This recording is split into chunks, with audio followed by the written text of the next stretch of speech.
Hizi ni mambo ambayo Muislamu mwanamke anatakana achukue tahadhari usiyafanye kwenye maisha yako, namna Mtume sallallahu alaihi wasallam alivyotaja baadhi ya mambo ambayo mwanamke haruhusiwi kuyafanya, ambayo ni mengi, hatuwezi kuelezea kila kitu. Jambo la kwanza, almar'atu almustatira, usitoke ndani ya nyumba ukiwa umejifukiza, umepaka manukato. Mtume sallallahu alaihi wasallam amekataza hilo, na Mtume sallallahu alaihi wasallam anasema mwanamke yeyote ambaye atakayetoka nyumbani kwake amejitia manukato, amejifukiza, ananukia, hatoonja harufu ya pepo.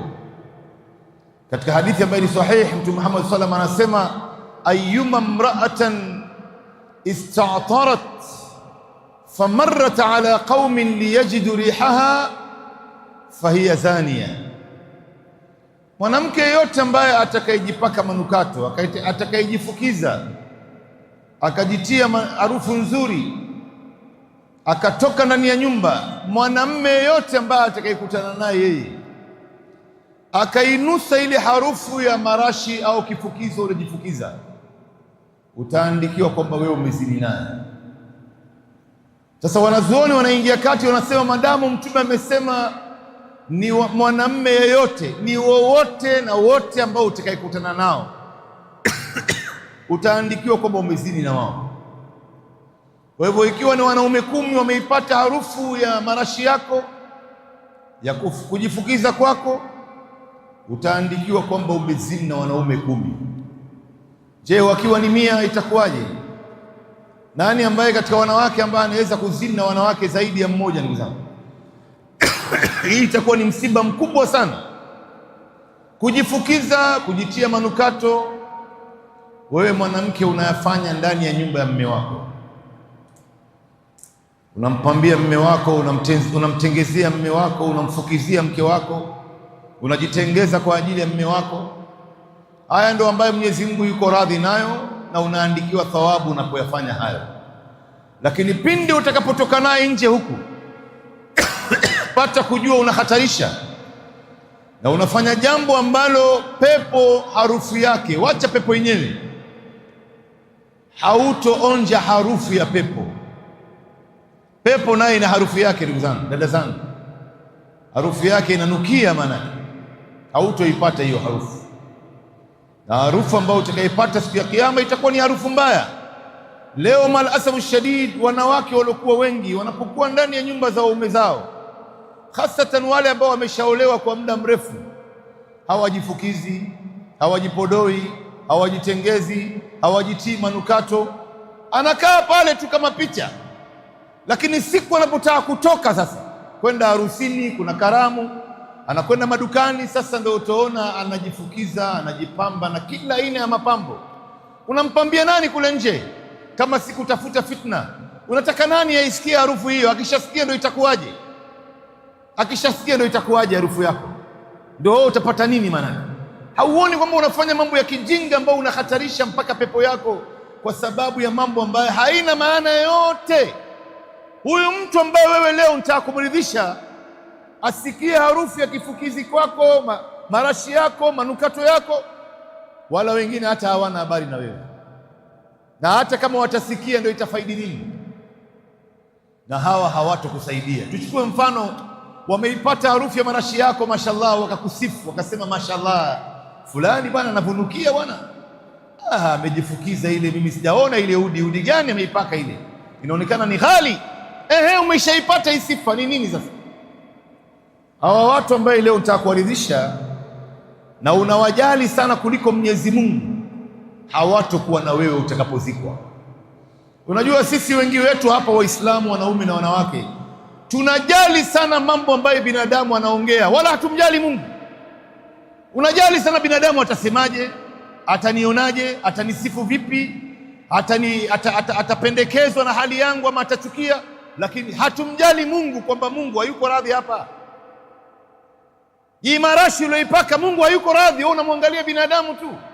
Mwenyezi Mungu anasema atakhshawna an-nas wallahu ahaqqu an takhshah, Nyinyi leo mnawaogopa watu, na Mwenyezi Mungu ndio ambaye ana haki ya kuogopewa.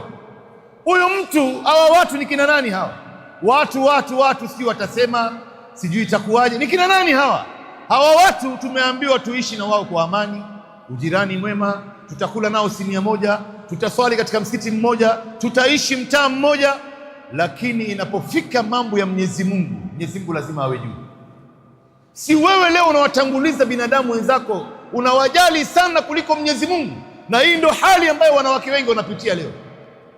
Wengi, huyu ambaye leo nitaka kumridhisha ndugu yangu, pata kujua dada yangu, mama yangu, wewe huwezi kuzikwa naye, utazikwa ukiwa peke yako, na siku ya Kiyama utafufuliwa ukiwa peke yako. Hawatakuwa na wewe hawa watu. Mwenyezi Mungu anasema, walaqad ji'tumuna furada kama khalaqnakum awwala marra, hakika mtatujilia sisi mkiwa peke yenu, namna tulivyowaumba mara ya mwanzo. Yani namna binadamu alivyotoka ndani ya tumbo ya mama yake kuja hapa duniani akiwa peke yake, ndio namna hiyo hiyo utatoka katika matumbo ya ardhi siku ya Kiyama kwenda kwenye mkondo wa mwisho wa hisabu, siku ya maonyesho, ukiwa peke yako, na utasimamishwa mbele ya Mungu ukiwa peke yako. Hawa watu ambao nitakuridhisha hawatakuwa na wewe. Mwenyezi Mungu atakuuliza kama fulani bin fulani. Tena Mwenyezi Mungu atakuita kwa jina ambao ulikuwa unaitwa naye hapa duniani.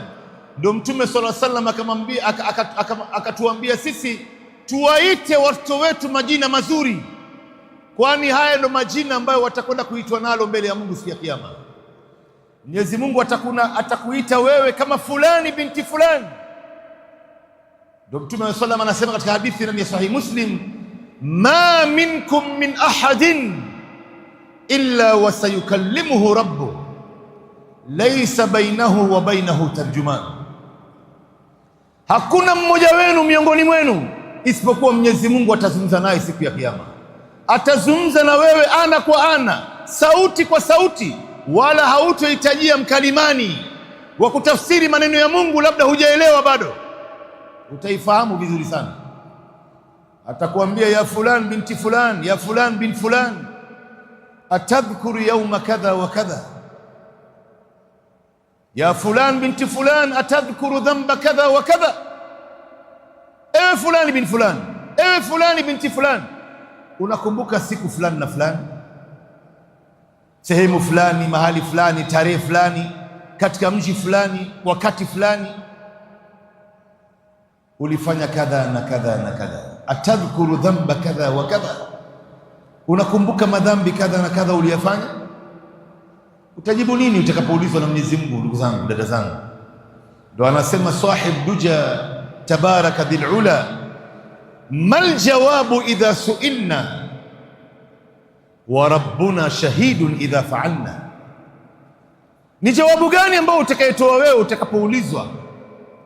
Na Mwenyezi Mungu aliyashuhudia yote ukiyafanya. Mungu hana haja na jawabu yako, anakuuliza tu kuonesha utendakazi wake, na si kwamba iti mpaka ujitetee ndio ijulikane kwamba ni kweli ama sio kweli.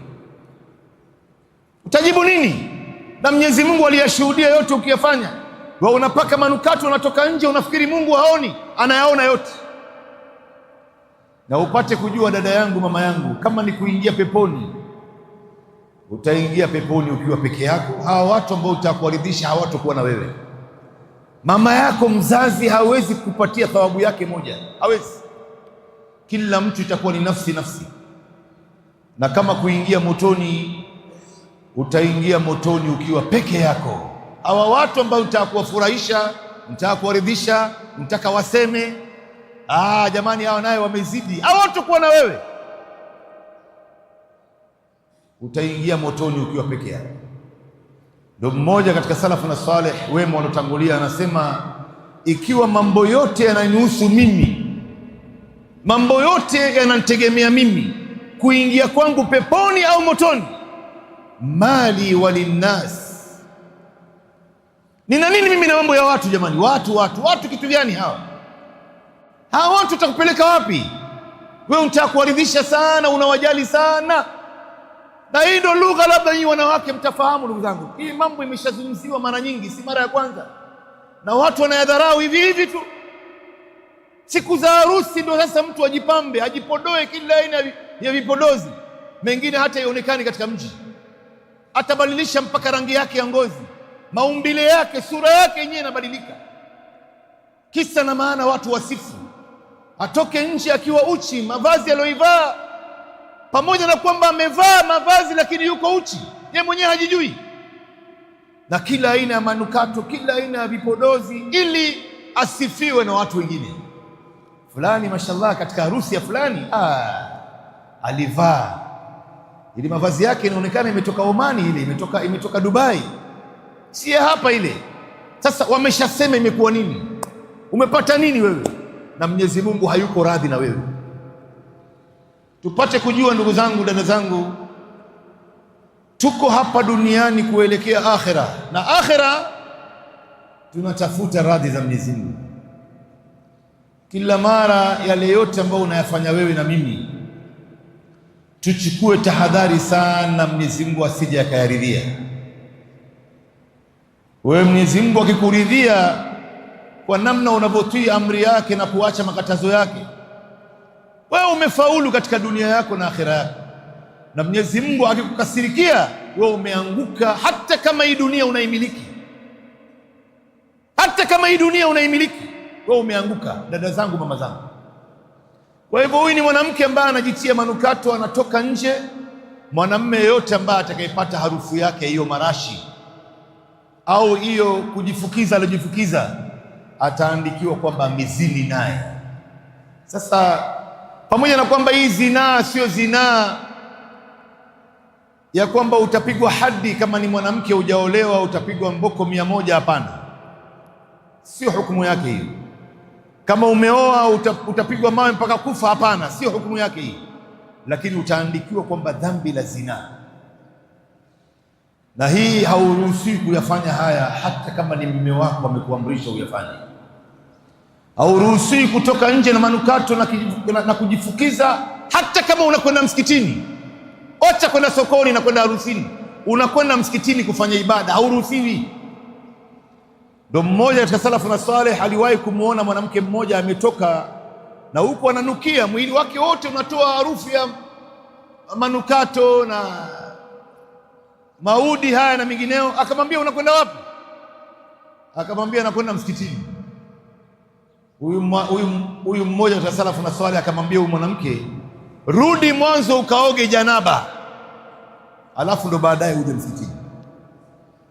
Maana yake wale wanaume wote ambao umepitana na wao wamesikia harufu yako, umeandikiwa kwamba umezini na wao.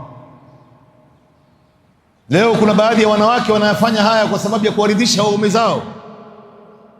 Mume wangu ndivyo anavyotaka. Mume wako utamheshimu, utampa haki yake, lakini hawezi kuwa juu ya Mungu. Dada zangu, mama zangu, anakuamrisha jambo ambayo ni kinyume na vile Mungu anavyotaka, hauwezi kumfata. Ikiwa mzazi wako alokuzaa wewe, huruhusiwi kumsikiza katika mambo ambayo ni ya maasi na mambo ambayo ni kinyume na sheria. Mzazi wako, mama yako, baba yako, ndio itakuwa mume wako. Mume wako utampa heshima yake, utampa haki zake, lakini inapofika mambo ya Mwenyezi Mungu amekuamrisha utoke nje bila hijab, hauwezi. Anakuambia paka manukato, bwana, sitaki utoke hivi hivi bwana, nataka nitembee mwanamke ambaye ananukia mbele ya watu. Wewe mwanamke naye zege tu, unatoka nje kwa sababu unataka kumridhisha mume wako. Ndio Mtume sallam anasema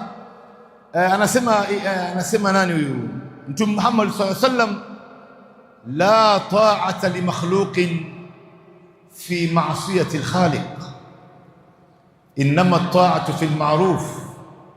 Hakuna kumtii kiumbe katika jambo la kumaasi muumba.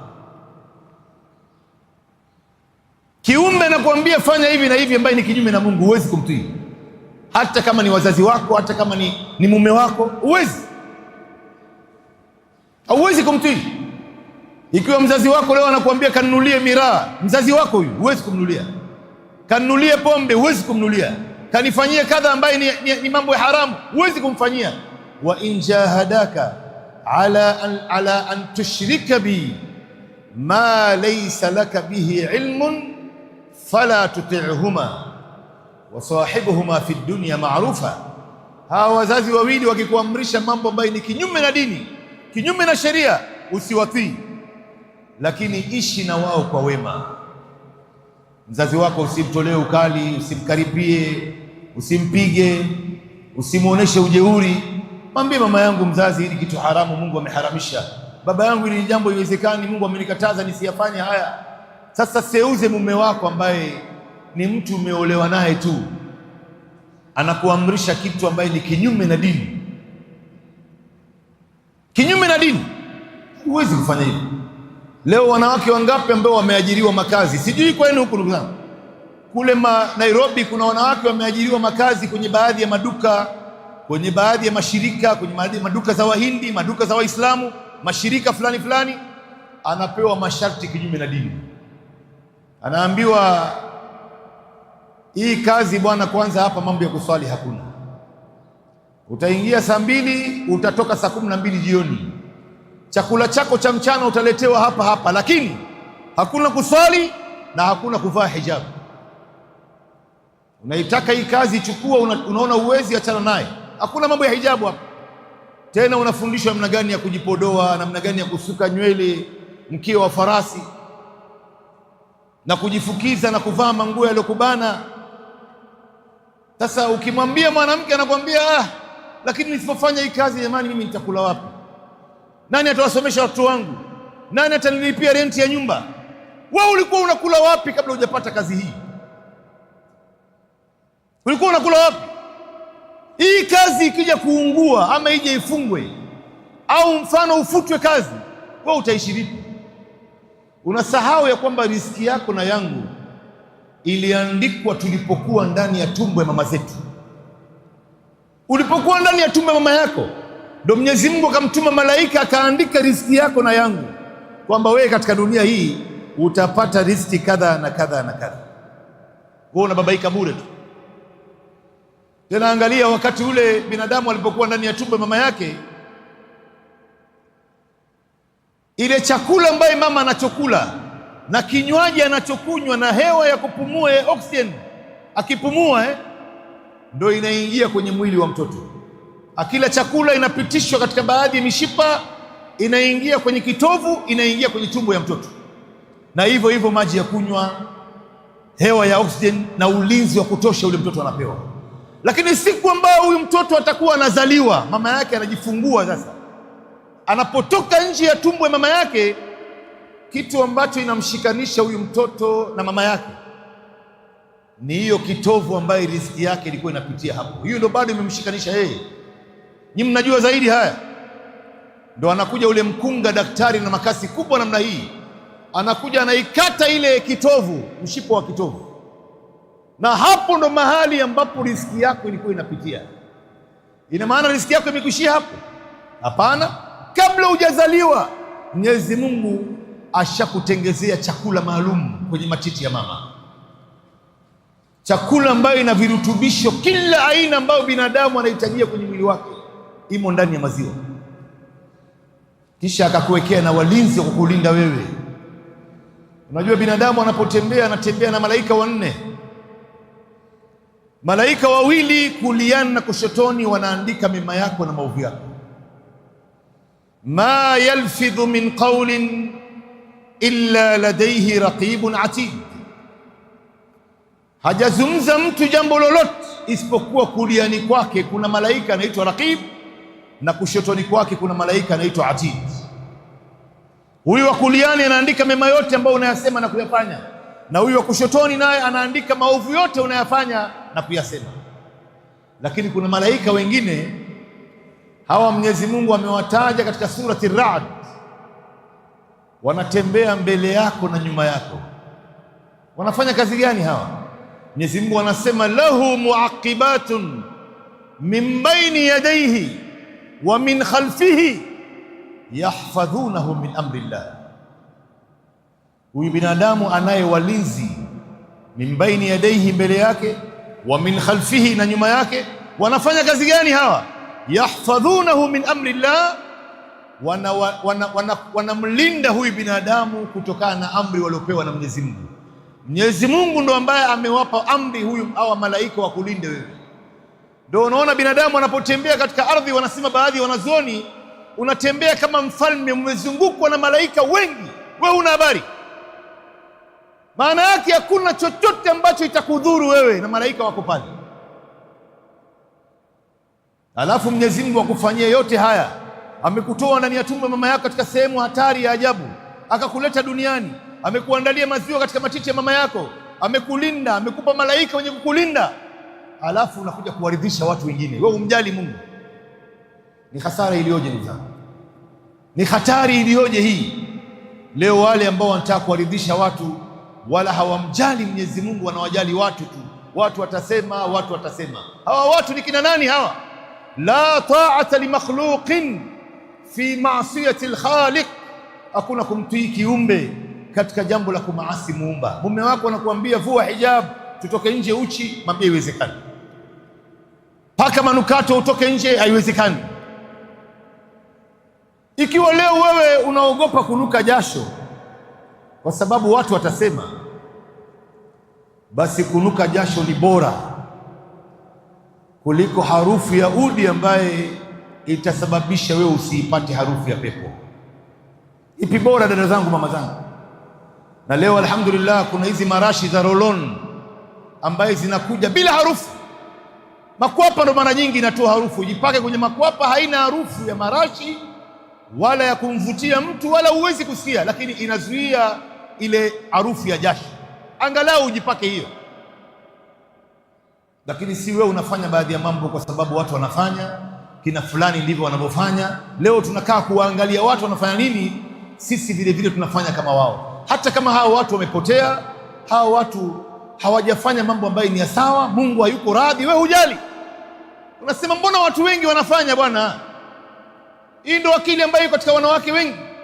Wanawake wengi leo wote wanapotoka kwenda harusini wanajifukiza, wanajipodoa, wanavaa manguo tight. Sasa mimi ndio utanikataza peke yangu jamani? Sasa hata kama ni wengi wanaofanya si sawa, na Mungu hayuko radhi. Ndio pale Mwenyezi Mungu Subhanahu wa Ta'ala anasema, wa in tuti akthara man fil ardi yudhilluka an sabilillah, ukiwatii watu wengi ambao wako hapa duniani watakupotosha kutokana na njia ya Mwenyezi Mungu. Wewe unataka kuangalia watu wanafanya nini, wewe pia unafanya. Mbona watu wengi wanafanya? Mbona kina fulani wanafanya? Hao wanafanya, lakini ni sawa? Mwenyezi Mungu yuko radhi? Hivyo na unafaa kuangalia. Ikiwa hayuko radhi, hata kama ulimwengu mzima watu wanafanya, wewe usiwe mjinga kama wao, usiwe mjinga kama wao. Ndio yule Abdullah bin Mas'ud radhiyallahu anhu alipoulizwa hili neno jamaa, unajua unaposema mimi ni ahlu sunna wal jamaa, hii jamaa maana yake ni nini hii? Akajibu akasema, an takuna ma'a alhaq wa in kunta wahdak, ni wewe kusimama na haki hata kama uko peke yako. Watu wote wanafanya mambo kinyume, wewe ukaamua kufanya vile Mwenyezi Mungu anavyotaka, simama na hiyo haki hata kama watu wote hawafanyi. Lakini leo sisi tunaogopa watu watasema, na tuko tayari kufanya vile watu wanavyofanya hata kama watu hawa wamepotea, watu hawa hawamridhishi Mwenyezi Mungu, hawamefanya jambo ambayo si sawa, sisi naye tutaendelea kufanya hivyo hivyo. Jambo lingine ambaye tunatakana tuchukue tahadhari, mama zangu, dada zangu, watoto wangu, muchukue tahadhari sana ya mambo, kufanya mambo ya ushirikina. Leo katika miji nyingi, mitaa nyingi katika nchi yetu ya Kenya na duniani kwa ujumla, wanaume wengi Waislamu na wanawake wengi Waislamu wanafanya ushirikina katika njia moja na nyingine. Na dhambi ya ushirikina, lau mtu anakufa kabla hajatubia, Mwenyezi Mungu hawezi kusamehe. Lakini madhambi mengine ambayo mtu anayafanya, lau mtu anakufa kabla hajatubia, Mwenyezi Mungu anaweza akasamehe. Lakini ushirikina Mwenyezi Mungu hawezi, lau utakufa naye wewe. Mwenyezi Mungu akasema, inna Allaha la yaghfiru an yushraka bihi wa yaghfiru ma duna dhalika liman yasha. Mwenyezi Mungu hasamehi dhambi ya ushirikina na anasamehi madhambi mengine isiyokuwa ushirikina kwa mtakaye. Lakini ikiwa wewe leo ulifanya ushirikina moja au nyingine, karibia na mwisho uhai wako au katika Uislamu wako, ukaiona ile haki na ukaacha kufanya ushirikina, ukaacha kwenda kwa waganga, ukaacha kwenda kwa wachawi, ukaacha kupiga ramli, ukaacha kwenda kugaragara kwa maiti, ukaacha kuvaa irizi, ukakata, ukatubia na ukawacha, bado uko hai, basi Mwenyezi Mungu anasamehe madhambi yote, hata ile ya ushirikina. Mwenyezi Mungu Subhanahu wa Ta'ala anasema, wa kulli ibadi alladhina asrafu ala anfusihim la taqnatu min rahmatillah inna Allaha yaghfiru dhunuba jami'an. Waambie waja wangu ambao wameifanyia fujo nafsi zao. Angalia Mwenyezi Mungu leo anapowapa heshima wale ambao wamemuudhi wakamaasi, bado anawaita kwamba ni waja wake. Hajawaita kwamba hawa ni washirikina, hawa ni walevi, hawa ni wazinifu, hawa ni walaji riba, hawa ni wacheza mziki, hawa ni wasikiza mziki, hawa ni wacheza kamari. Bado anatuita na heshima zote kwamba sisi ni waja wake. Waambie waja wangu ambaye wameifanyia fujo nafsi zao. Unajua, mtu anapomaasi Mwenyezi Mungu anaiharibu mwili wake. Maasi ndo ambaye inamzeesha mtu kabla wakati wake. Maasi ndo ambaye inamtia mtu hofu. Maasi ndo ambaye inaondoa baraka katika maisha ya mtu. Maasi ndo ambaye inampatia adui yako nafasi juu yako. Yahya bin Muadh rahimahullah anasema, leo Muislamu anamuomba Mwenyezi Mungu amuepushe na mahasidi wake, amuepushe na maadui zake, na yeye mwenyewe ndo ambaye anawafungulia maadui zake mlango kwake yeye, kwa madhambi ambayo anayafanya, Sasa waambie waja wangu ambao wameifanyia fujo nafsi zao wasikate tamaa katika rehema ya Mungu. Mwenyezi Mungu anasamehe madhambi yote, hata ile ya ushirikina ambao uliwahi kuyafanya, Mwenyezi Mungu anayasamehe hayo. Leo takwimu inaonyesha katika nchi yetu ya Kenya hii, wanawake wengi leo wanafanya mambo ya ushirikina, na hasatan wanakwenda kwa waganga. Wachawi wengi leo wanawateja wanawake wengi, au wanawake wanafanya mambo ya ajabu. Sijui kwenu huku ndugu zangu, wanakwenda kwa hao watu, wanachezewa, wanafilisiwa mali yao, wanadanganywa, wanatiwa kwenye itikadi ambayo si sawa, imani yao inazorota, wao wanaendelea tu. Na hao wanawake wengi wanapelekwa kwa hao wachawi na wanawake wenzao. Ndio unaona hapa itakana uchukue tahadhari sana. Mwanamke gani unapatana naye, mwanamke gani ambao unachukua rai kutoka kwake, unachukua ushauri kutoka kwake. Si kila mwanamke ni mshauri wako, wengine hao ni maadui zako. Inatokea tu ugomvi baina yako wewe na mume wako, imetokea maradhi, au mtu amesibiwa na jambo, au mume wako amefutwa kazi, au mume wako anakutishia kwamba ataoa mke mwingine, unapata ushauri kwa hawa, anakuambia sio na wasiwasi, mimi nina shekhe wangu mmoja, twende kwake, atammaliza huyu, nakwambia atamfunika, na huyu atakuwa kama zuka mbele yako, itakuwa haoni asikii. Na wewe naye na akili yote uliopewa na macho, bado unatumia macho ya watu wengine, unatumia akili ya watu wengine bila kuwauliza wanazuoni sheria inasema nini kuhusiana na mambo haya. Kwa unaenda tu. Wanawake wengi leo wanapotoshwa na wanawake wenzao. Tahadharini sana dada zangu, mama zangu. Ni mwanamke gani ambao unafuatana naye? Rafiki yako ni nani? Mshauri wako ni nani? Anayekunasihi ni nani? Sio kila mtu. Wengine ni maadui zako wewe, atakupeleka kule wewe ukifikiri kwamba unakwenda kutafuta suluhisho ya matatizo yako ulionaye, kumbe sasa ndo unakwenda kufungua uwanja wa matatizo. Unakwenda kufungua uwanja. Ndio Mtume sallallahu alaihi wasallam akasema, man ata arrafan au kahinan fasaddaqahu bima yaqul faqad kafara bima unzila ala Muhammad. Mtu yoyote atakayemwendea mchawi, mpiga ramli, mganga, akamwamini kwa yote aliyosema kwamba ni kweli, ameshakufuru kwa yale yote ambayo Mtume Muhammad sallam ameteremshiwa. Umeshapigwa teke nje ya Uislamu, itabidi ulete shahada upya kwa kumwamini yule mganga. Na Mtume anasema mtu yoyote atakayekwenda kwa hawa wachawi, wapiga ramli, waganga hawa, anasema mimi nakwenda kuangalia tu, so mimi najua imani yangu.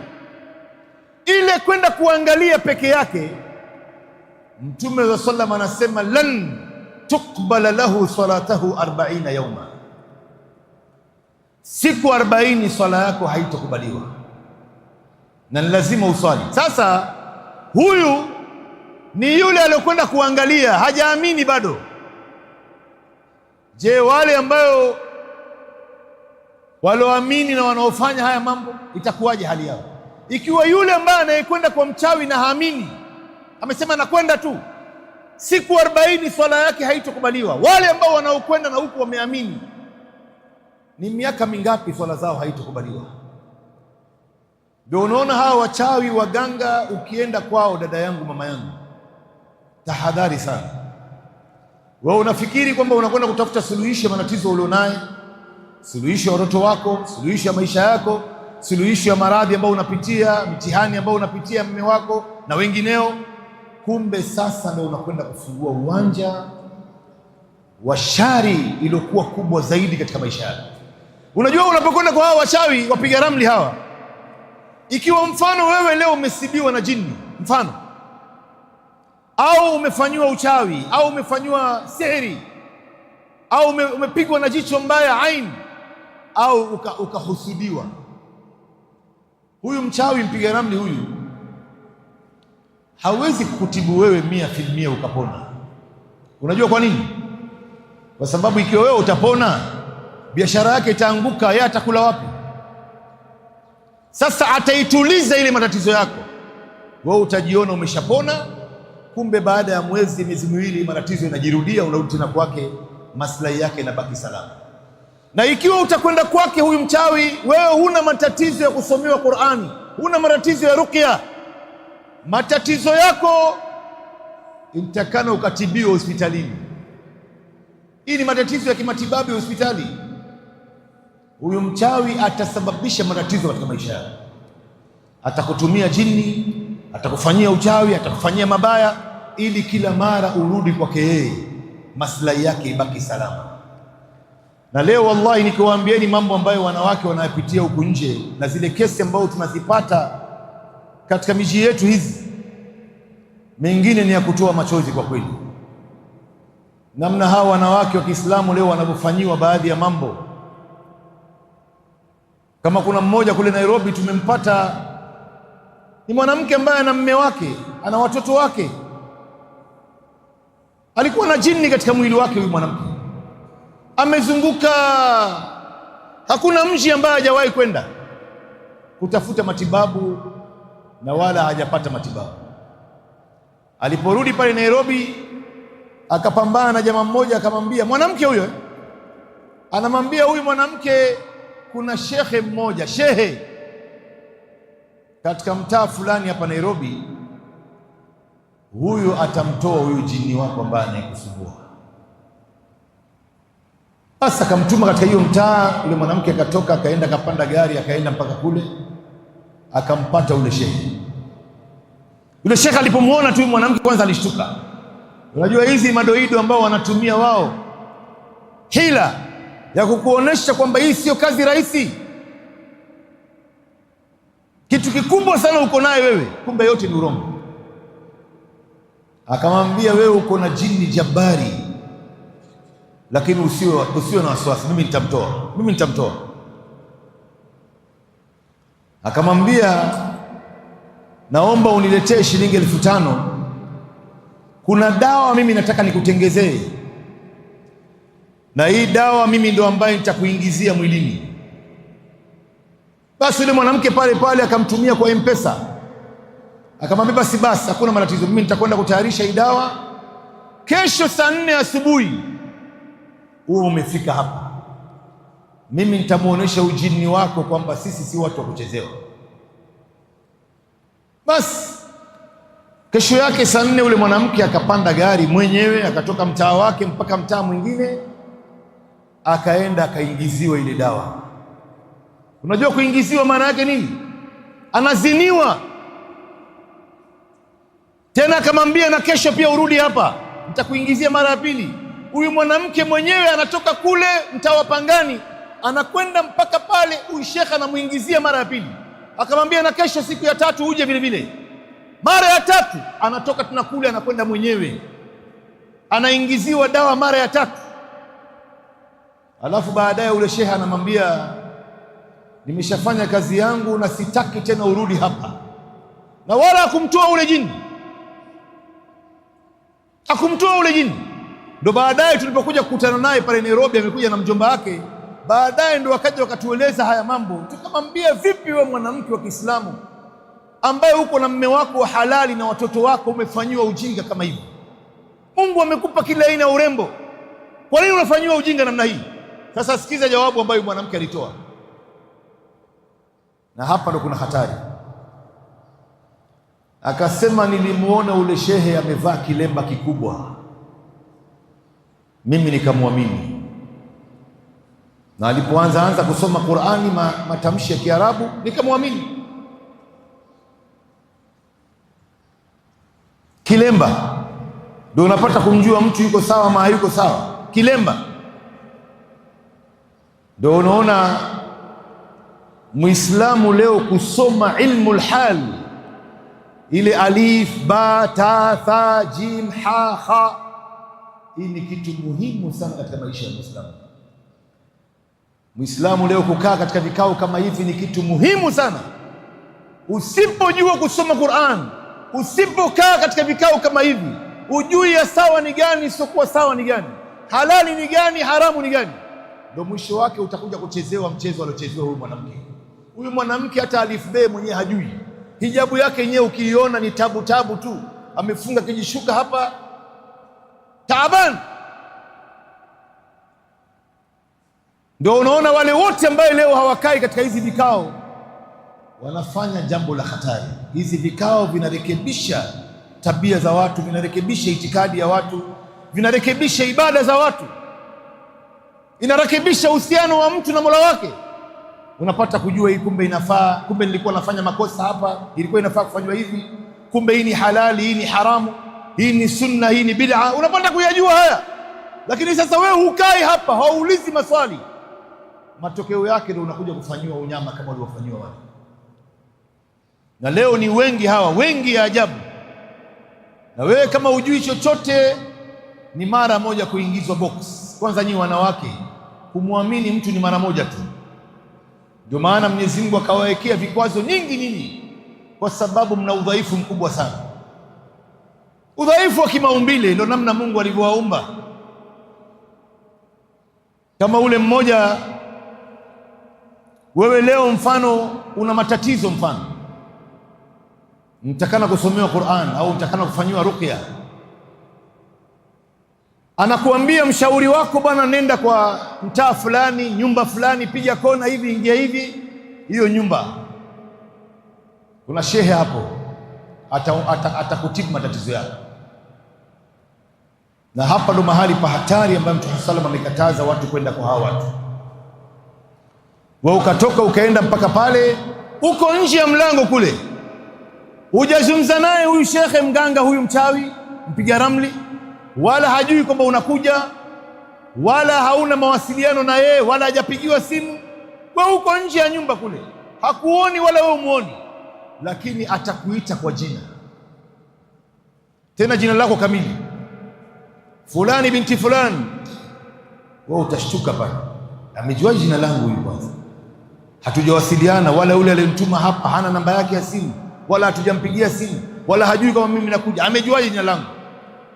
Basi tayari anaanza kukuingiza kwenye box. Na wewe utakapoingia kwenye mlango ya huyo mchawi, kwenye mlango tu ndani ya nyumba hapa, ataanza kukueleza matatizo yako yote bila wewe kumwambia, na yote ni kweli, yote ni kweli. Atakwambia umekuja hapa una ugomvi na mume wako, watoto wako hawakusikizi, mama yako sijui ni mgonjwa, mume wako ana matatizo kazini, ile matatizo ya kibinadamu ya kawaida yale, na yote ni kweli. Sasa tayari umeshatiwa ndani ya box. Chochote atakachosema utamwamini kwa sababu umeshamkubali. Amejuaje matatizo yangu? Huyu ndo ambaye amebeba suluhisho yangu, bila mimi kumwambia ameniambia. Sasa chochote atakachosema, kama itakupeleka katika ukafiri, itakutia kwenye maasi, itakutia kwenye ushirikina, wewe utabidi uyafanye kwa sababu ushamkubali. Na unajua hizi habari zako amezipata wapi yeye? Hizi habari zako amezipata kwa majini wake. Hawa wachawi wanafuga majini, na hawa majini wao wanazipata hizi habari kwa karini wetu. Kila mmoja wetu, Mtume anasema anapozaliwa, kila binadamu anapozaliwa kuna karini ambaye anamvaa, kuna sheitani anaitwa karini. Kila mmoja wetu yuko naye hapa, na huyu ndio ambaye anakuamrisha mabaya, anakukumbusha mambo ya zamani. Maswahaba wanamuuliza Mtume, hata wewe pia unaye karini? Akasema naam, mimi pia ninaye wangu, lakini wangu ameshasilimu, haniamrishi isipokuwa yale ambayo ni mazuri.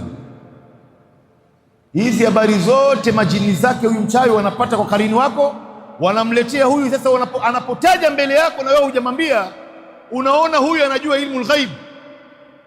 Amejuaje haya mambo? Mbona asikuambie kesho utakula nini? Mbona asikuambie wewe utakufa lini? Mbona asikuambie baada ya muda fulani utapata nini ama utapatikana jambo gani? Hii ni mambo hawezi kuambia. Wama tadri nafsun madha taksibu ghada wama tadri nafsun bi ayi ardhin tamut. Akuambie wewe utakufa katika ardhi fulani, siku fulani, saa fulani, kesho utapata riziki fulani, utapata mali fulani, utatengeza biashara fulani. Hiyo hawezi. Hata huyo jini mwenyewe pia hajui. Hii ni ilmu al-ghaib ambayo hakuna anayejua isipokuwa Mwenyezi Mungu. Na ndio wengi wanachezewa namna hii, na ndio maana Mtume Muhammad sallallahu alaihi wasallam akaharamisha mtu yoyote kwenda kwa mchawi. Na ndio unaona nyinyi wanawake mara nyingi mnafanya makosa, na Mwenyezi Mungu ashawaekea mlinzi wenu wa kuwalinda katika mambo haya. Kwa hiyo leo uruhusiwi kwenda mahali popote ila na mahrim wako, na mahrim ni mwanamume mwenzako, imma mume wako, ndugu yako, babako, ammi yako, mtoto wako ambaye ameshafika umri wa kubaleghe. Huyu ndo mahrim wako. Huyu mchawi hawezi kuleta mambo ya urongo mbele yako wewe, ikiwa uko na mume wako pale, ikiwa uko na baba yako mzazi pale atamwambia yote ni urongo. Lakini kwa sababu umeamua kwenda mwenyewe, matokeo yake ndio hayo. Sasa mwisho wake inakuja kuwa majuto makubwa sana, mabaya sana. Wanawake leo wanaliwa pesa zao, wanafilisiwa mali yao na hao watu, na wanaume pia wapo, lakini wanawake wamezidi. Wanawake wamezidi. Unajua kuna mwanamume mmoja tulikutana naye Nairobi hivi karibuni. Huyu mwanamume alikuwa na jini mbaya sana, amezunguka Tanzania, Uganda, amekwenda, hakuna mji ambaye hajawahi kwenda hapa Kenya, na kila mahali akienda analiwa pesa tu. Akarudi zake Nairobi, anaishi Nairobi. Akapatana na bwana mmoja. Huyu bwana akamwambia, kuna jamaa mmoja anapiga ramli pale, mchawi. Akamwambia huyu ni shekhe. Unajua wao wanaita kama ni mashekhe. Sio mashekhe hawa ni mashehena. Akamwambia kuna shekhe mmoja hapa ni hodari sana, huyu atamtoa huyu jini katika mtaa wa Ngara pale Nairobi. Kuna mtaa unaitwa Ngara. Basi akampeleka pale, akamweleza matatizo yake. Ule shekhe akamwambia, ni kweli uko na jini wewe, sababu wale majini wa huyo mchawi na huyo jini wanaonana. Akamwambia, lakini usio na wasiwasi, mimi nitamtoa.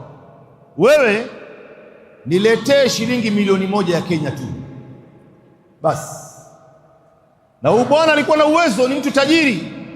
Siku hiyo hiyo alikwenda akamletea milioni 1 ya Kenya, akatia kwenye briefcase cash. Alimletea kama saa 9 inaelekea alasiri, saa 10 akampelekea kwenye nyumba yake pale. Akamwambia, umeleta basi umeleta time mbaya, lakini usio na wasiwasi, iache hii pesa hapa,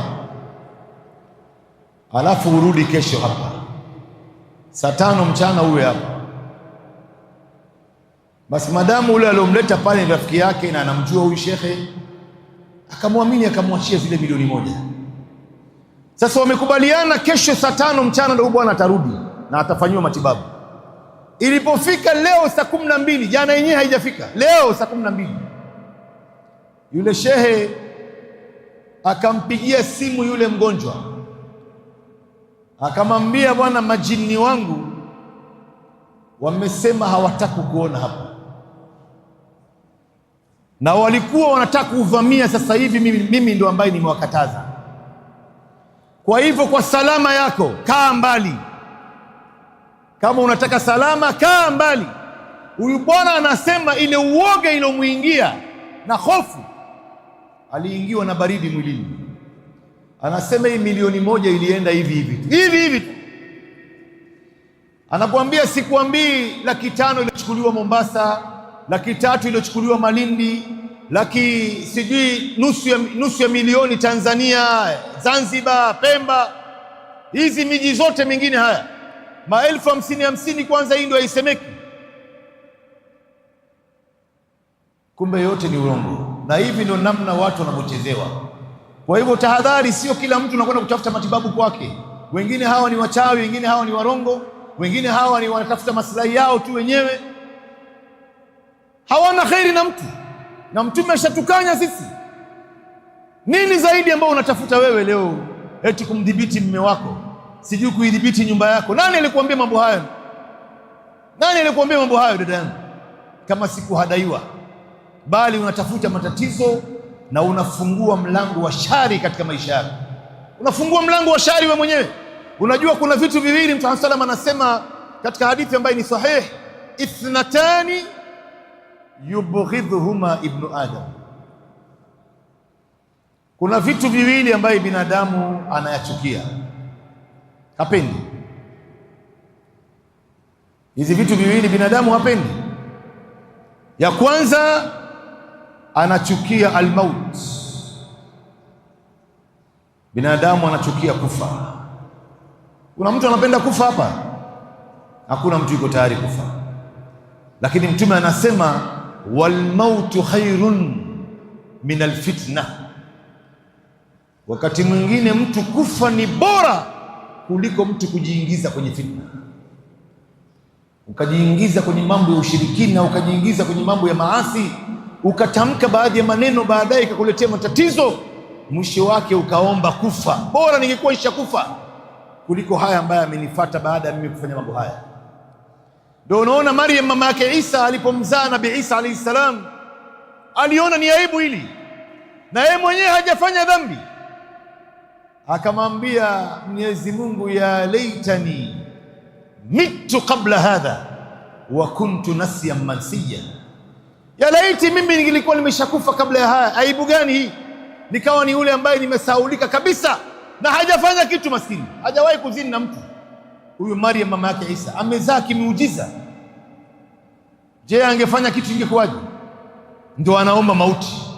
Ndio kuna baadhi ya Waislamu leo ni bora mtu kufa, dada zangu, mama zangu, kuliko kujiingiza kwenye fitna ambaye baadaye itakuja kukuletea matatizo na itakuja kukutia maradhi na itakuletea ugonjwa na itakutia hofu, na mbele ya Mungu utakuwa mashakani wewe, utakuwa mashakani. Naona wakati umekwenda, bado kuna mambo mengi, labda tu mengine atakuja kwenye kipindi cha maswali. Niliambiwa kwamba tuweke kama nusu saa ya maswali, na naona wakati umekwenda kwa kweli. Kuna maswali mengine labda tutayajibu katika maswali inshallah, au tuendelee. Tukiendelea naye kila mada inachukua time, mengine labda tutayajibu katika maswali kwa ufupi inshallah. Kama kuna mtu ana swali anaruhusiwa kuuliza kwa sauti, lakini usiregeze sauti. Yaani unapotaka kuzungumza sema salamu alaikum, usiregeze sauti, au andika yale maswali yako uyatume hapa mbele inshallah tutajibu. Na wa alaikum salam.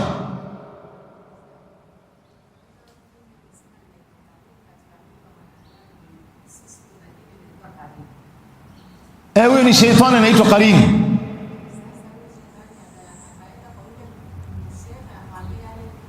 Huyu jini wa mchawi ndio anakwenda kwa ule Karim, kisha anamwambia mambo yako yote, yeye ndio anakwenda kwake.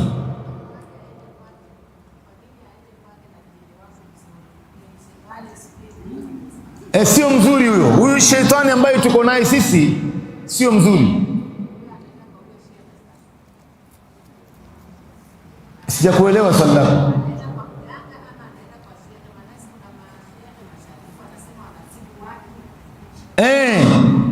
Ndio sasa wakati wewe unapokwenda kwa ule shekhe, labda ukifika pale mlangoni, huyo jini naye anazungumza na huyo karini wako, alafu anampelekea ule mchawi habari zote. Huyo anajiita sharifu, sio anajiita tabibu, anampelekea habari zako zote na amezitoa kwa karini wako. Alafu ukiingia mle ndani anakueleza yote iliyokuleta hapo, na wewe hujamwambia bado, kumbe ameipata kwake yule. Kwa hivyo hakuna ambaye anayejua ilmu al-ghaib, elimu iliyofichika.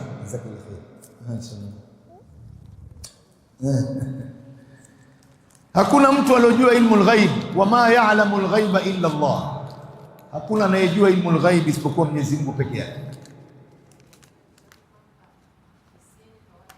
Usiende kwa watu kama hawa. Wewe unapotaka, mfano unataka kutibiwa, labda umesibiwa na hasad, au umefanyiwa aini, umepigwa na jicho mbaya, au umefanyiwa uchawi, au labda una jini mwilini, au jamaa yako au mtoto wako au mtu ambaye unamjua, tafuta ushauri mwanzo kwa imamu ndani ya msikiti. Bwana, kuna mgonjwa wetu hapa anatakana kufanyiwa matibabu ya kisheria, inaitwa ruqya shar'iyya. Ruqya ya kisheria hii ambayo Mtume alikuwa akiwasomea kina Hassan na Hussein na baadhi ya masahaba, na masahaba wenyewe wakisomeana wao kwa wao.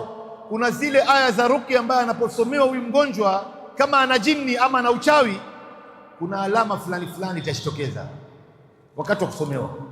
Itajulikana kwamba anaye jini, amefanywa hasad, amepigwa na jicho mbaya, au amefanywa uchawi. Ile kisomo ndio itabainisha, si kwamba eti mtu anakuambia na wewe hujamwambia bado.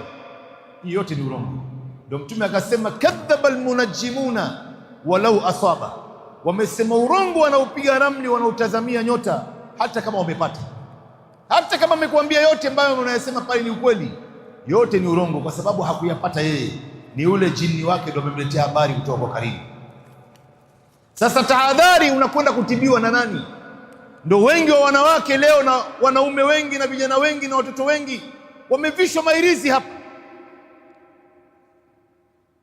akiamini kwamba irizi inamlinda, irizi hii inambariki, hii irizi inailinda kazi yake, inalinda maisha yake, inalinda watoto wake.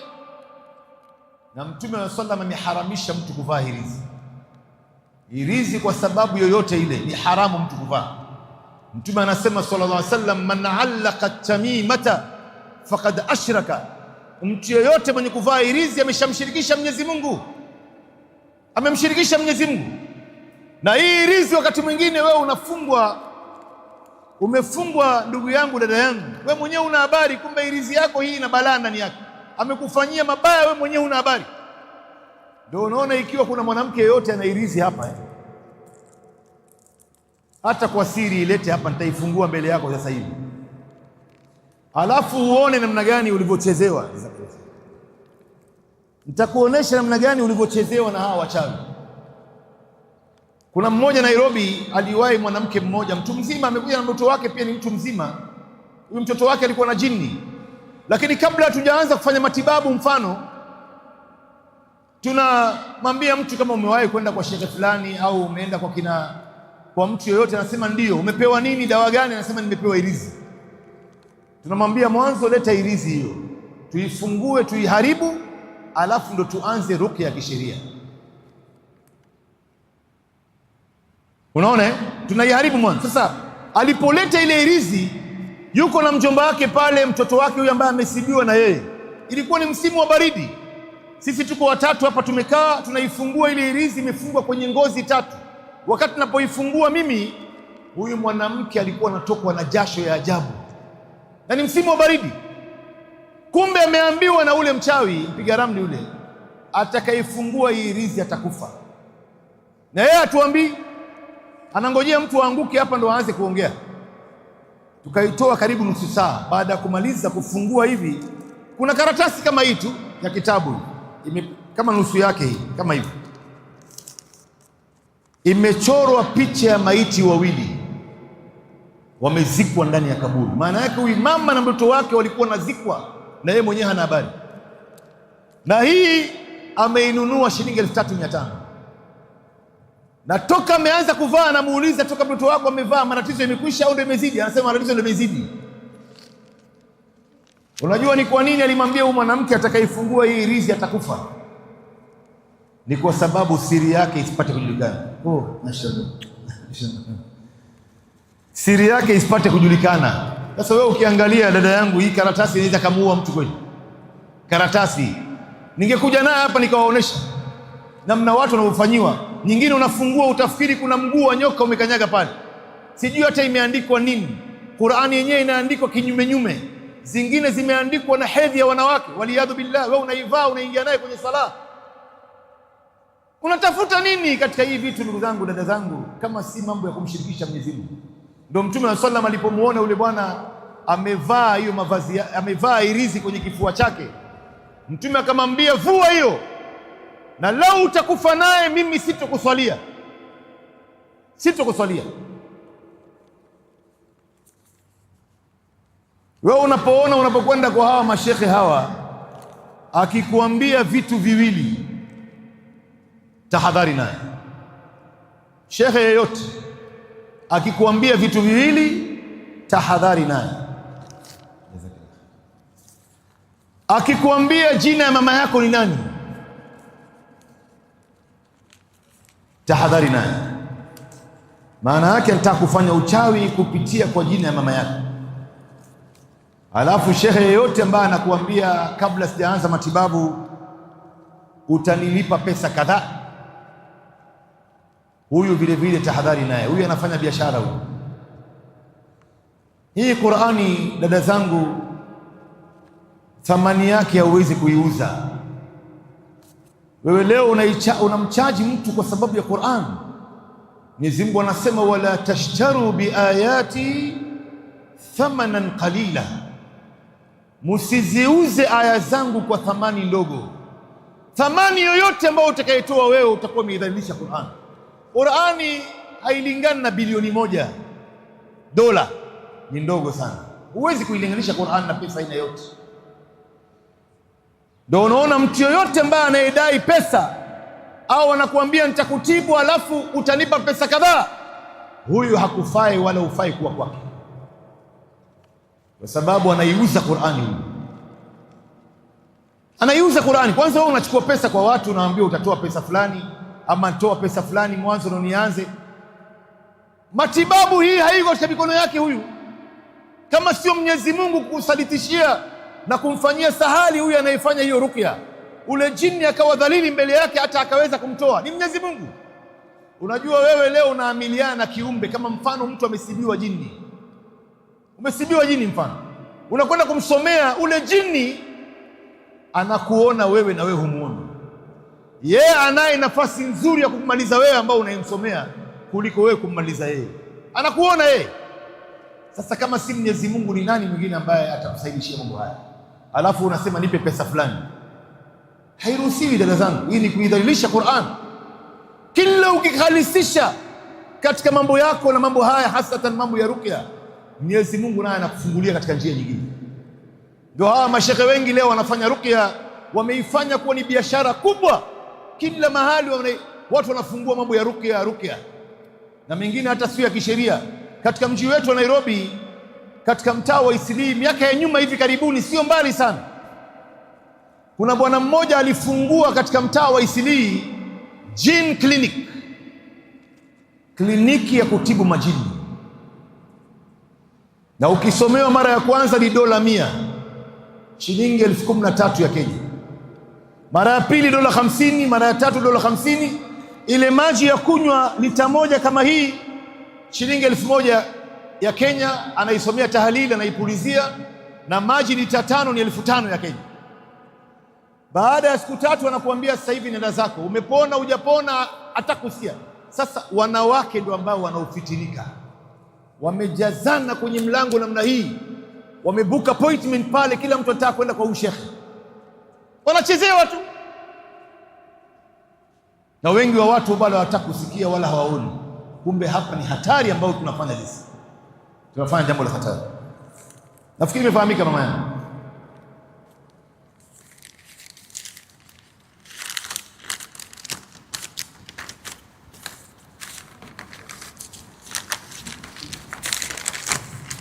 Kuna swali lilikuja mwanzo hapa, hii karatasi ndefu.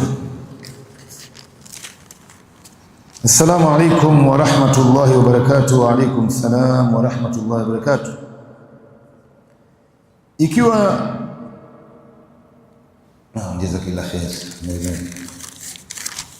Ikiwa ni mtu wa kuswali kablia na baadia, lakini nikachelewa kama saa 8 mchana na sijaswali, je, naweza swali kablia kwa muda huo au ni swali dhuhuri moja kwa moja? Naam. Unajua, kwa wanawake nyinyi mnaruhusiwa kuswali manyumbani, si kama wanaume, lakini hujakatazwa kuswali hapa msikitini. Na time ya dhuhuri ni toka jua inapogeuka.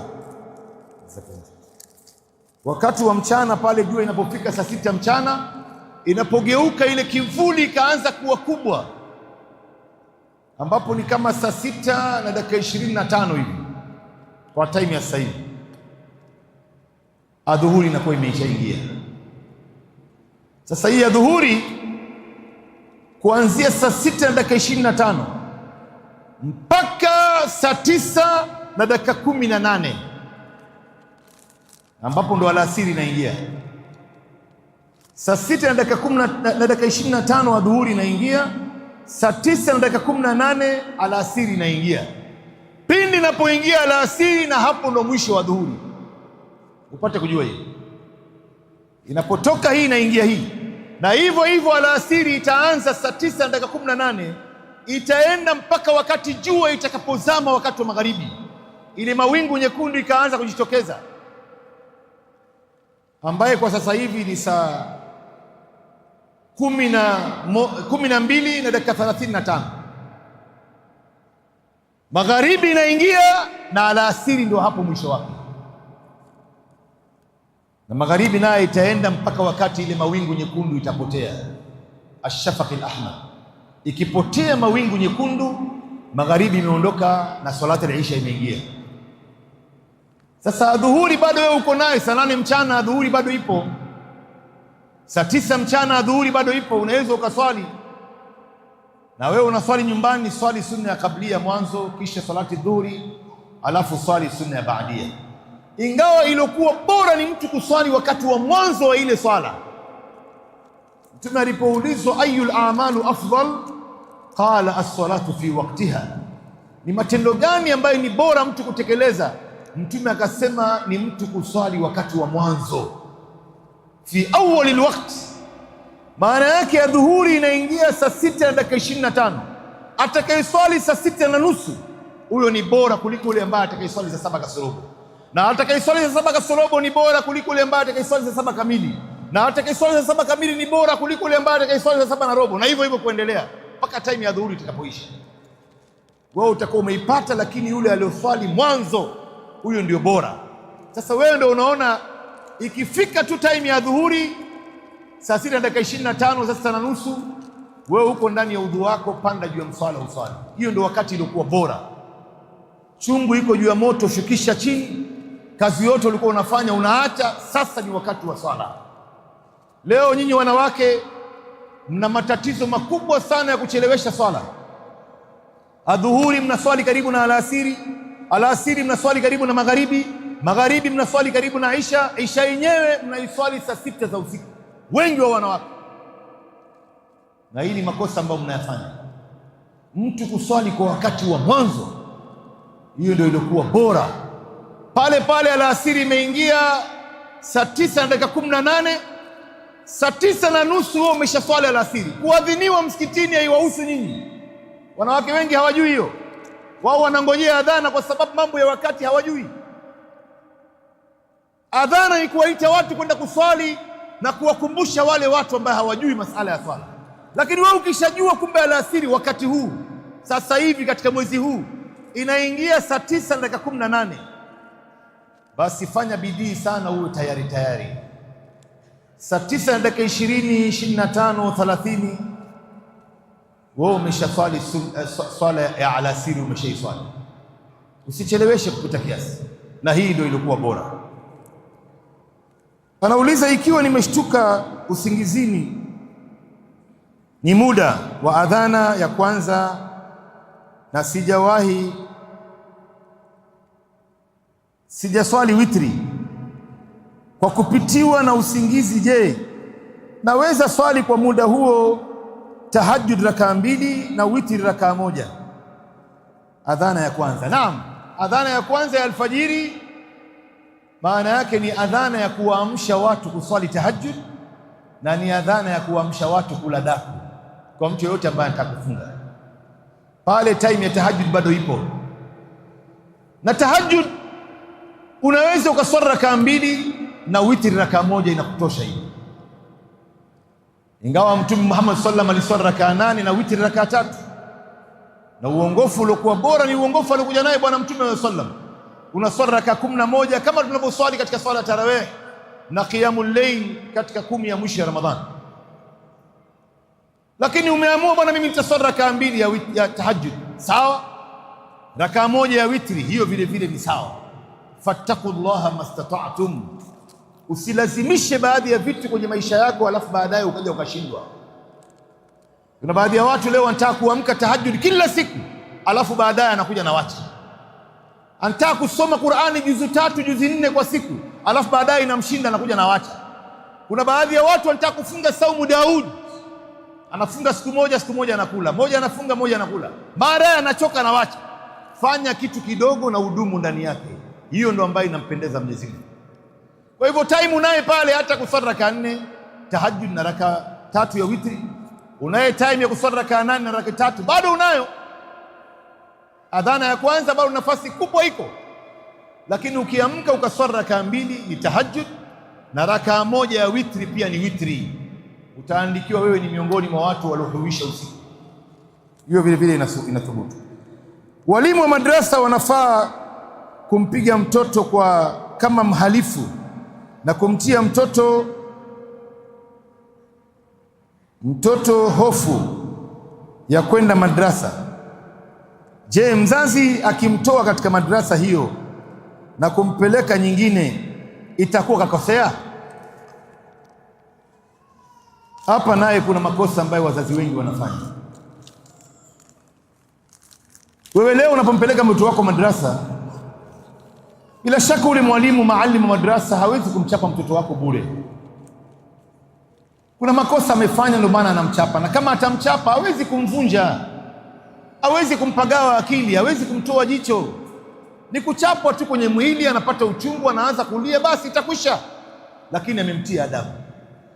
Leo kama ni mtoto wako amekwenda shuleni akapigwa na mwalimu, utamtoa mtoto wako shuleni? Bali utamwambia mtoto wako, wewe ndio ambao una makosa, mwalimu ana akili yake, hawezi kukuchapa bure. Wewe tena utamuongeza viboko. Lakini waalimu wa madrasa, wazazi ni hodari sana kuwatuhumu, na ni kiboko tu amemchapa. Sasa huyu asipomtia adabu kule, wewe unaingilia upate kujua unaharibu. Sisi zamani tukipeleka madrasa, nakumbuka na mama yetu mzee alikuwa yuko kazini mara nyingi, wazazi wanawaambia wale maalimu wa madrasa, naomba unirudishie huyu mtoto akiwa mfupa, nyama yote ichukue wewe. Basi wallahi tulikuwa tunatiwa adabu, na mzazi haingilii. Ukirudi kule tu unalia, unajua utaongezwa nyingine. Wewe unamharibu mtoto wako na wewe mwenyewe una habari. Huyu maalimu amemchapa, akirudi nyumbani analia, ongeza. Na hii tabia sitaki tena kuona unarudia. Wengi wetu hapa tunafikiri kwamba kumdekesha mtoto ndio kumpenda mtoto. Haumchapi, haumkemei, haumtolei ukali, kumbe unamharibu mtoto wako na wewe mwenyewe una habari. Huyu mtoto katika maisha za usoni atakuja kukushinda wewe, atakuja kukushinda, na ndo ataanza tabia za ajabu. Kumbe ameshasoma tabia ya baba, ameshasoma tabia ya mama, ni watu madhaifu, ni watu ambaye si wakali, haogopi tena. Kwa hivyo amechapwa ni kichapo tu ambaye haimvunji mtoto. Hii si kitu ya kumtoa mtoto madrasa, ni sheitani ndio ambaye anakuchezea wewe. Kwa nini shuleni ufanya hivyo? Leo mtoto akifukuzwa madrasa shilingi 10 ya juzuu, nitakana juzuu madrasa, kamwambie mama yako au baba yako alete shilingi 10. Mzazi anamwambia mtoto wake, mwanangu kaa. Hao watoto au walimu wamekuwa ni tamaa. Lakini mtoto anafukuzwa shuleni, kitabu ya shilingi 1000 ya Kenya. Nenda nyumbani, kama hakuna kitabu, mwambie mama yako akununulie na baba yako. Mama na baba watatoa bila uchungu. Mwanangu, nenda haraka sana ukanunue kitabu, usipoteze maisha yako, usipoteze wakati wako. Hauoni hapa wazi, ndugu zangu, hakuna uadilifu baina ya madrasa na shule? Hakuna uadilifu. Leo mtoto akikosa kwenda shuleni, siku hiyo ataona cha mtamakundu. Ile kiboko na ukali na sheria mpya ambayo itatengezwa ndani ya nyumba, labda chakula atanyimwa, atafungiwa ndani ya room. Lakini amekosa kwenda madrasa, hakuna ambaye anayejali. Alafu unakuja kusema nikimtoa huyu mtoto madrasa nitakuwa nimefanya sawa. Hujafanya sawa. Huyu mtoto ni lazima achapwe. Kwanza wewe, Mtume ndio ambaye ametuamrisha tuwachape hawa watoto wakifika miaka 10. Mtume wa sallam anasema katika hadithi ambayo ni sahih, muru auladakum bisalati wa hum abna'u 7 sinin, waamrisheni watoto wenu kuswali wakiwa na umri wa miaka 7. Kuswali hapa ni swala, bado yeye ni mdogo, unaanza kumfundisha swala. Na kuswali hapa vile vile wanazuoni wakaongeza, wakatafsiri zaidi, wakasema ni tabia njema yote kwa ujumla, unaanza kumfundisha bado yeye ni mdogo. Mfundishe namna gani ya kucheka, namna gani ya kuzungumza, namna gani ya kukaa, namna gani ya kulala, namna gani ya kujiosha anapoingia chooni, namna gani ya kuoga, namna gani ya kuwapokea wageni, namna gani ya kutembea, namna gani ya kuvaa hijab. Angalia hao watoto wadogo waliokuja hapa, bado ni wadogo, hata miaka 5 labda hawajafika, wanaanza kufundishwa hijab. Hivi ndio ambayo inatakana, bado ni mdogo sana. Lakini akikosea usimchape, si wakati wa kuchapo hapo. Anasema Imam Ghazali, kati ya miaka 5 na miaka 9 ni wakati mbaya sana na ni wakati mzuri sana kwa mtoto. Jambo lolote zuri ambayo inaiona kwa wazazi wake na watu inashika kama simaku, na jambo lote baya inaona kwa watu na wazazi wake inashika kama simaku. Sasa hapo ndio wakati wa kumwelekeza mtoto wako, si wakati wa kumchapa. Lakini Mtume akasema wadhribuhum alaiha wa hum abna'u al-ashr, watieni mboko hawa watoto wakifika miaka 10. Amefika miaka 10, si mahali pa kuchezewa tena. Katika sunna intakana wazazi watundike bakora katika sehemu ya nyumba, ndio Mtume alivyokuwa anafanya. Si kwamba utamchapa na hii bakora, lakini angalau apate kuogopa. Wewe una fimbo nyingine ya kumchapa naye kule nje. Mtume alikuwa ametundika bakora katika sehemu ya nyumba, watoto wake wakiingia nyumbani, wakiiona ile bakora pale, wanajua hapa si mahali pa kuchezea. Huyu mtoto kwa kweli, kuna saa ya kucheza naye, kuna saa ya kula naye, kuna saa ya kutoka naye nje, kuna saa ya kufanya naye matani, kuna saa ya kumnulia baadhi ya vitu anayotaka yeye. Lakini kuna wakati akifanya makosa apate kujua hapa si mahali pa kuchezea. Tia mboko tena, ukae mbali na yeye, ajue leo mama amekasirika, baba amekasirika. Si wewe leo unamchapa mtoto wako, anaanza kulia, anashindwa kula, anashindwa kulala. Wewe mama unaingia hofu, unaenda unamwambia mwanangu, basi pole bana, sitorudia tena. Sasa unamfundisha mtoto nini? Wewe mchape na ukae mbali naye, na ajue kwamba hii ni makosa na hatorudia tena, na akirudia ataona mambo ambayo hajapata kuyaona. Na wallahi huyu mtoto atakuja kuheshimu hata baadaye.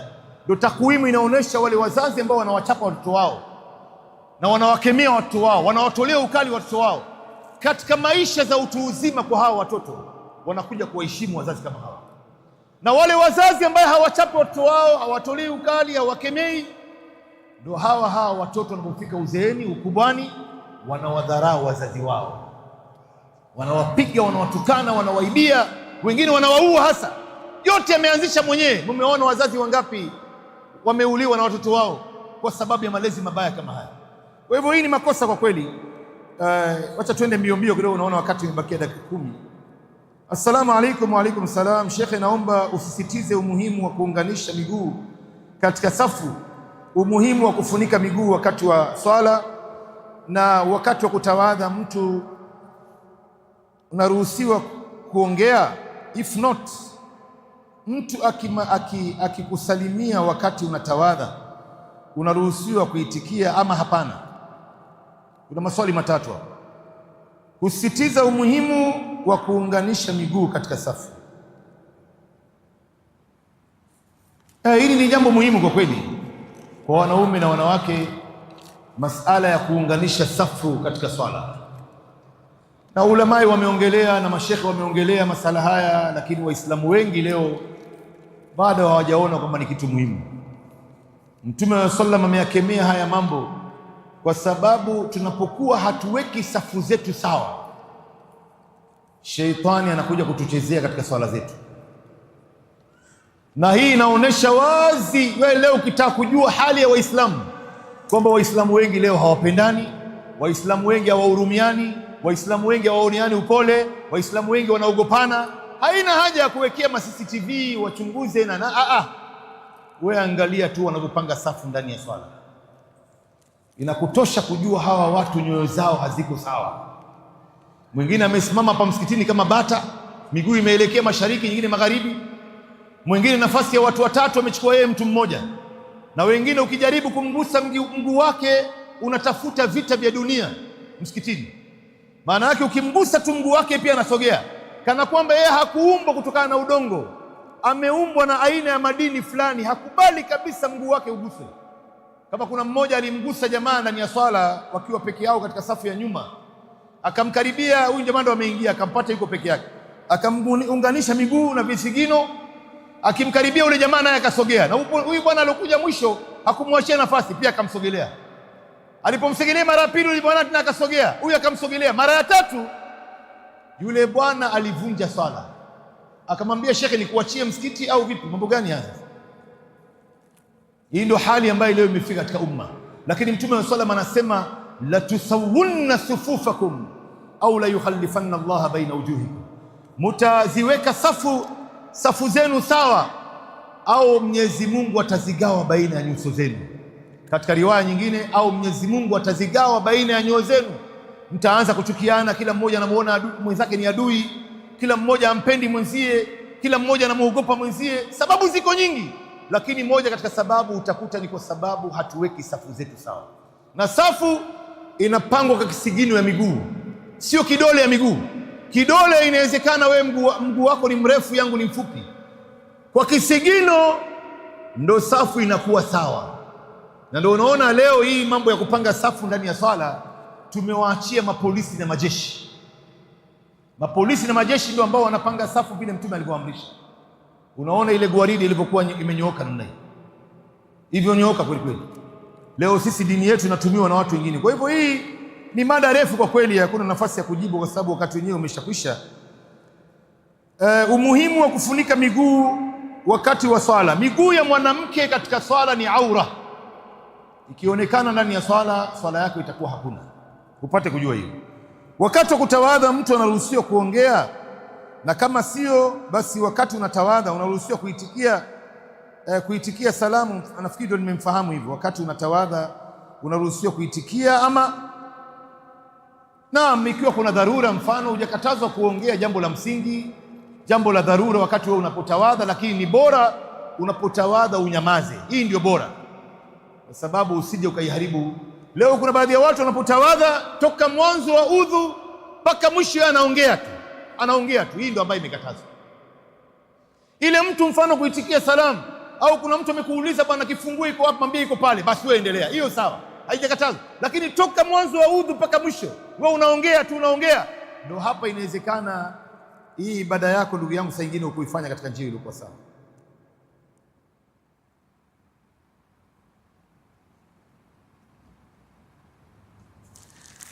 Wacha tukomee hapa. Hizi maswali naye ni mengi na yataka wakati wa kujibu, lakini inshallah hizi maswali mengine nitampatia ndugu yangu Sheikh Saada, anakuja, atakuwa hapo wakati magharibi, na nafikiri kesho pia atakuwa hapa, na mimi nitakuwa narudi sehemu za Unani kisha Voi, alafu baada ya hapo ndio tutakuwa tunaondoka kurudi zetu Nairobi. Basi tunatoa shukrani kwa nyinyi kuitika mwito wa kuja hapa na kusikiza haya ambayo ilikuwa tumeweza kuwapangia kwa uwezo wa Mwenyezi Mungu, na kama tumepata kwa ajili ya uwezo wake Mwenyezi Mungu, na kama tumekosea ni kwa sababu ya udhaifu wetu na udhaifu wa kibinadamu na udhaifu na kwa sababu ya sheitani, na Mwenyezi Mungu ni shahidi kwamba tumewafikishieni. Hizi vikao vinahitajika kwa kweli, hizi vikao vinahitajika kila wakati. Munaandaa vikao kama hivi, msikae muda mrefu sana hamjaandaa hizi vikao. Hizi vikao ni msasa wa moyo, inasafisha mazingira, inasafisha tabia, inasafisha imani. Kuna mtu anafanya mambo kimakosa, atapata kuyajua hapa. Kuna mambo mengine ambayo alikuwa akiyafanya ambayo alikuwa hajui, sasa atajua. Mengine alikuwa hayafanya, alikuwa hajui, sasa anajua kwamba anafaa kufanya. Yanainua mambo mengi katika mujtamaa wetu. Rabbana taqabbal minna innaka antas samiul alim wa tub alayna innaka antat tawwabur rahim. Allahumma arina al-haqqa haqqan warzuqna ittiba'ah wa arina al-batila batilan warzuqna ijtinabah. يا هادي الصراط المستقيم اهدنا الصراط المستقيم صراط الذين أنعمت عليهم غير المغضوب عليهم ولا الضالين آمين. وصلى الله على محمد وعلى آله وصحبه وسلم والحمد لله رب العالمين. السلام عليكم.